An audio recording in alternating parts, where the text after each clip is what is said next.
Today's presentation is a brief overview of the information needed to define a water system as a public water system in SDWIS.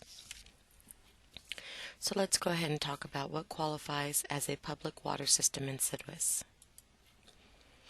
According to the California Health and Safety Code Section 116275H, a public water system means a system for the provision of water for human consumption through pipes or other constructed conveyances that has 15 or more service connections or regularly serves at least 25 individuals at least 60 days out of the year. There are 4 requirements for a water system in SDWIS. SDWIS requires 1 administrative contact, a population served, service connections, and at least 1 active source. Population types.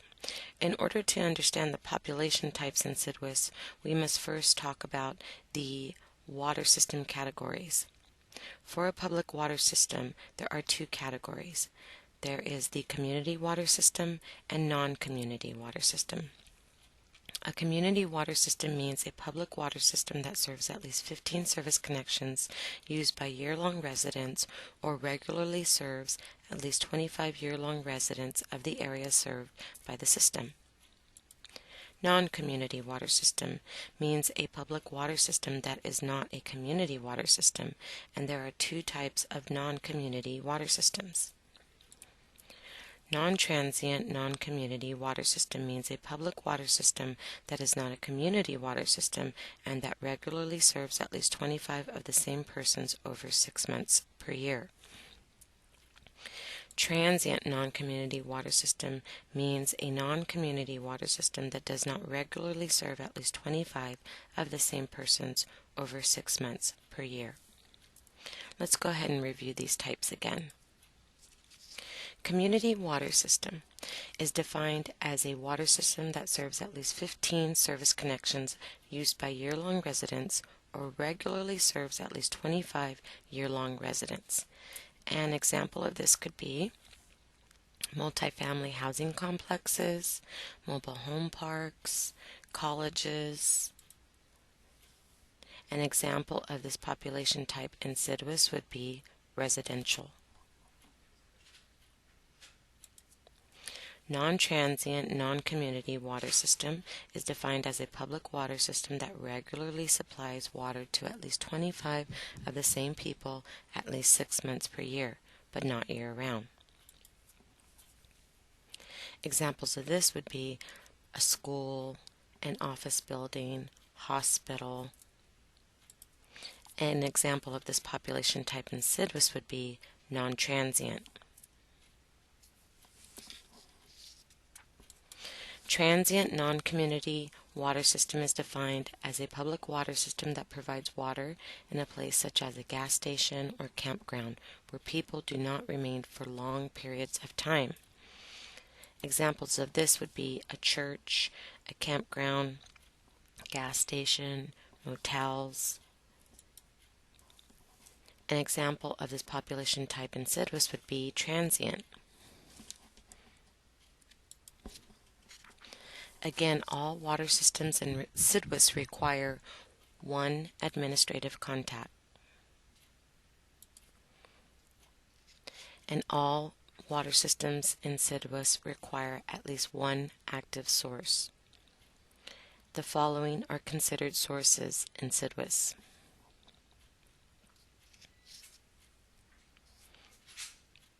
So let's review. All public water systems in SDWIS must have service connection count, population served, 1 administrative contact, and at least 1 active source. For more information on what was discussed in today's presentation and what will be discussed in the SDWIS demonstration, you can go to the SDWIS project SharePoint site.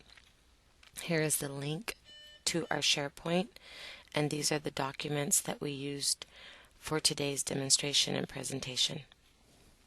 So let's go ahead and demonstrate in SDWIS what we discussed today.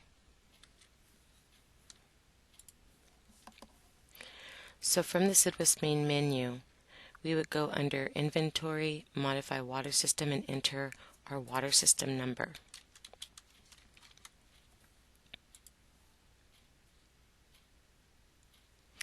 Now, as you can see, we do not have a population served. We do not have service connections for this water system. So we're going to go ahead and start with population served, and we're going to add a population for this water system. We're going to go ahead and click Expand. Go up and click under Edit, click Add. For population served, we're going to add a population. And here's where we have our population types. Since this is a community water system, I'm going to go ahead and say residential and give it a count for the population.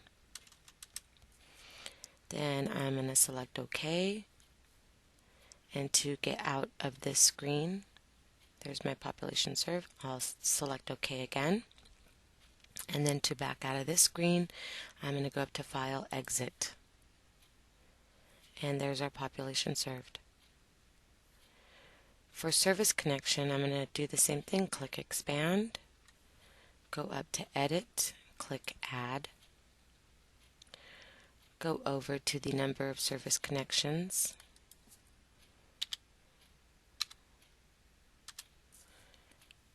Click OK. And there's my service connection count. To get out of the screen, I'm going to go File, Exit. And I now have added the population and the service connection count. Now under our related points of contact, there is no administrative contact listed, so we're going to add our administrative contact. We're going to select Expand, go up to Edit, select Add, enter the person's name. First would be the last name, and then click Search. There's the person I want to add, so I highlight that person's name and go Edit, Select. Now I have a menu, or I have various titles for this person that I can select, but again, I'm going to make this person our administrative contact. It automatically highlights active, and it automatically populates today's date. Everything looks good, so I'm going to go ahead and select OK. There's my administrative contact. To get out of the screen, I select File, Exit. So I have my population count, my service connection count, my administrative contact, and I have one active source. Everything looks good. So I select OK.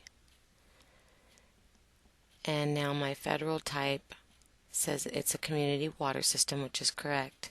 My state type matches, which it should. It says it's a community water system. So now I'm going to go ahead and select OK, because that is correct. For the TCR sample schedule modification, it wants to give me a schedule, but at this time we're not entering this in SDWIS, so I'm going to say make no changes. And that's it. That concludes today's demonstration.